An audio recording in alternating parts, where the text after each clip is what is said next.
Ka kuranɛ jigin kɔfɛ sɔgɔmada joona fɛ ni lanzarakili bina musow bi fara ɲɔgɔn kan ka sigi bɛɛ ka kɔlɔsi cɛ tɛ ko kɛnɛ kan.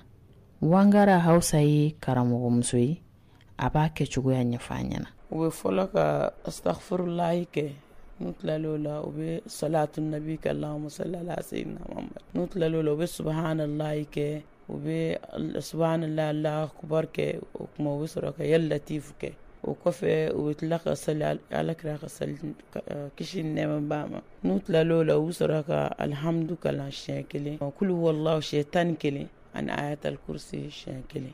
U bɛ sɔrɔ ka fatiha ta siɲɛ 3, u bɛ ka a bannen. Hausa ka fɔla kɔlɔsita in tɛ dan foyi kari silamɛya taabolo foyi la.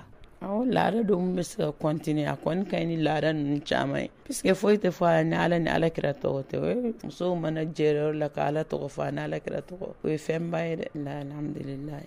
Kara Ture balimamuso banna, ale ye maaw lasigi ka kɔlɔsi ta balimamuso ye a nɔrɔ ka s'a ma.